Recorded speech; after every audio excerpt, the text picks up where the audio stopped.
So you've been trying to increase your hamstring flexibility so you can get into the splits and kick higher.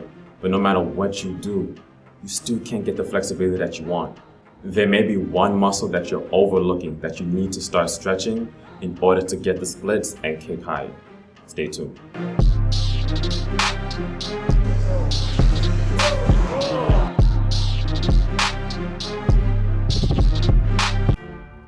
What's up, guys? This is Kimana Neilstrong, founder of APIP Martial Arts, where you learn how to kick higher, split lower, and lose body fat, all without hurting yourself.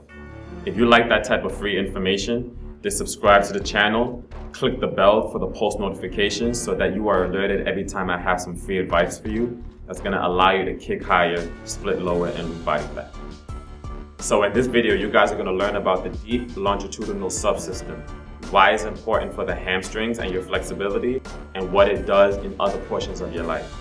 And if you stick around to the end of the video, I'm going to show you an exercise that you can do and how you're supposed to do the exercise in order to get the best out of it so you can maximize your flexibility. So in our bodies, we have many subsystems that are responsible for making us move and to kick, all right? But the one subsystem that we're gonna focus on today, because we're talking about the hamstrings, is called the deep longitudinal subsystem. Now in that subsystem, we have the hamstrings, we have the calves, we have the peroneals, we have the thoracolumbar fascia, and we have other muscles and tissues that are responsible for this.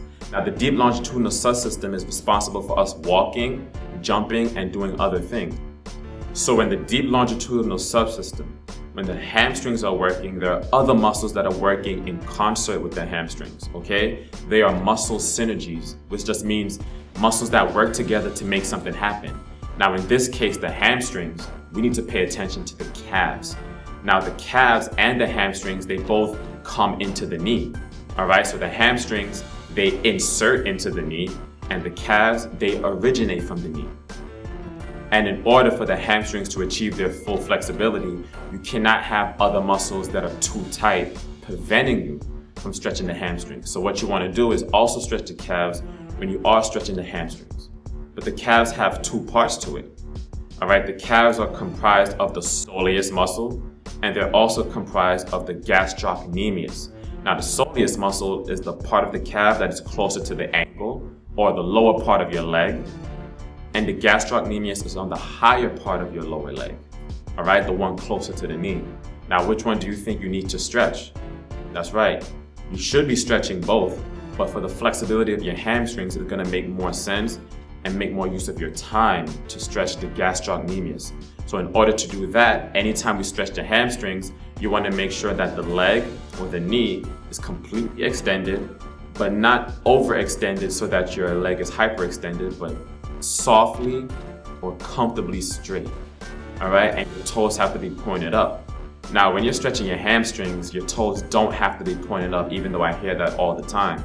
But that's a subject for another video. But to stretch your calves, however, your toes definitely need to be up. All right, so like I told you guys in the beginning, this is the bonus section. Now in this section, I'm gonna demonstrate an exercise that you guys can use to effectively stretch your calves in order to receive the full benefits from your hamstrings training. This is the standing wall stretch. So what you're gonna do is you're gonna put your hands on the wall, you're gonna have one foot in front, and you're gonna put one foot in the rear. The leg that's in the rear, that is the calf that we're gonna be stretching. So you want your second and third toes pointing forward, and then you're going to lean forward into the wall so that the angle of your ankle decreases. However, some people may not feel a stretch at all in this position, and some people do. And if you do feel the stretch from this position, great. If you don't feel the stretch from this position, or if you do and you want to intensify the stretch, what you want to do is take your pelvis and posteriorly rotate it. All that means is that you're going to pretend like you have a tail and you're tucking your tail under your body. When you maintain this position and you lean forward towards the wall, and your second and third toes are facing forward, this is going to emphasize the stretch on that gastrocnemius, the upper part of your calf muscle. And then when you do that and you're stretching your hamstrings, you should be well on your way to becoming more flexible in the splits and being able to kick higher than you were before. If you think that this video was helpful or you learned something new, make sure that you subscribe and like the video. Also, comment down below what else you'd like to see me post and make videos about, because I'm trying to help you with all the videos that I'm making.